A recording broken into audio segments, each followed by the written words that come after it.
Nathan est agacé dans Demain nous appartient. En effet, il attend son père pour une séance de révision et il est déjà très en retard. Mais ce qu'il ne sait pas, c'est que Bruno lui a menti. Peu après, le père de Nathan arrive et se confond en excuses. De plus, Bruno se rend compte qu'il a oublié son sac chez lui, Nathan lui prête alors ses fiches. Avant de partir au travail, Julie les félicite pour leur travail. Finalement, Bruno n'arrive pas à se concentrer et se sent à l'étroit dans l'appartement. Nathan lui propose d'aller réviser sur la plage. Chose dite, chose faite. Sauf que Bruno est plus intéressé par la gent féminine que par les révisions. À découvrir au Cityr, Search Ads 4 Branded New Tier Offers in London, Prices Might Surprise You Tier, Search Ads Bar Vertical Sponsoris et Search Now par Taboola après leur séance de travail, Nathan demande à son père pourquoi il a arrêté ses études en seconde.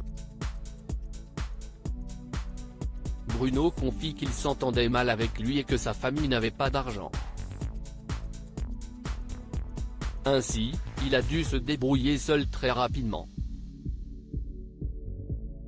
Cependant, il pense qu'un parent devrait toujours dire à ses enfants qu'il est fier d'eux. Bruno avoue à son fils qu'il est très fier de lui, ce qui touche profondément Nathan.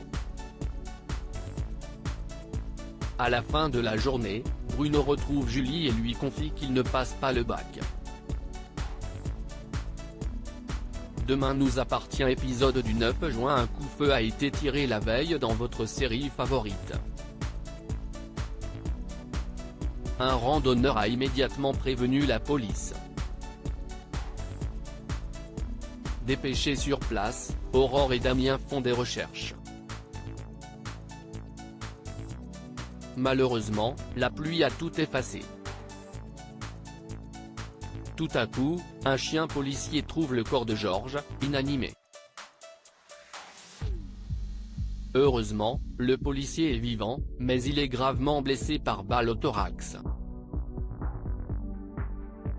Sans attendre, Damien appelle les secours et Georges est transporté à l'hôpital Saint-Clair. Aaron Leclerc prend tout de suite le policier en charge et constate qu'il est en hypovolémie. Ni une, ni deux, Georges est emmené au bloc opératoire. Victoire est anéantie et informe Mona que le pronostic vital de son fils est engagé. Cependant, la jeune femme tente de la rassurer, en vain. Sur le lieu du tir, Damien et Aurore découvrent le t-shirt ensanglanté de Vanessa ainsi que ses cheveux. Ils supposent alors qu'elle a changé d'apparence. Et au vu des indices, Damien imagine qu'elle a pu s'enfuir par bateau. À l'hôpital, l'opération de Georges est une réussite. Aaron explique à Victoire qu'il est néanmoins encore très faible. Le médecin insiste alors pour pouvoir rejoindre Georges en salle d'opération. Finalement, le chirurgien accepte, mais il la prévient que c'est la dernière fois. Victoire arrive au chevet de Georges quand tout à coup, il fait un arrêt cardiaque. Sous les yeux affolés de la jeune femme, Aaron procède à un massage cardiaque. Aurore a disparu. Dans Demain nous appartient, Mona et Aurore attendent désespérément des nouvelles de Georges. Victoire vient à leur rencontre et leur annonce alors une bonne nouvelle, Georges est enfin tiré d'affaire. Aurore reçoit un appel de William qui l'informe qu'elle est attendue à la Paillote. Avant de raccrocher, elle déclare à William son amour. Aurore serre Victoire dans ses bras et quitte l'hôpital. À quelques kilomètres de là, un couple prend en stop Vanessa dans la direction de Perpignan.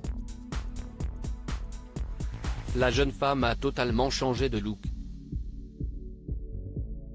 Elle arbore les cheveux courts et roux. Viewsis post ton Instagram à post shared by demain nous appartient @dna-batf1, à la paillote, tout le monde attend Aurore qui n'est toujours pas là. Cependant, Manon ne peut s'empêcher d'être préoccupée, car sa mère devait être là, il y a plus d'une demi-heure. Tout à coup, le DJ coupe la musique et tous les invités se rejoignent devant un écran. Intrigués, Manon et William les rejoignent et découvrent avec stupeur des images de caméras surveillance dans lesquelles on peut voir Aurore allongée.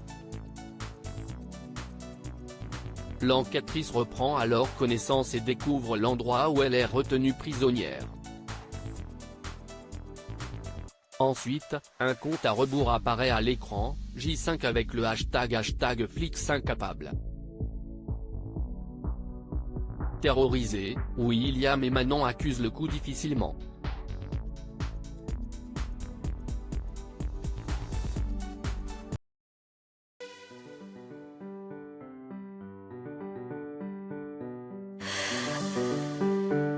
The man I love just had a heart attack,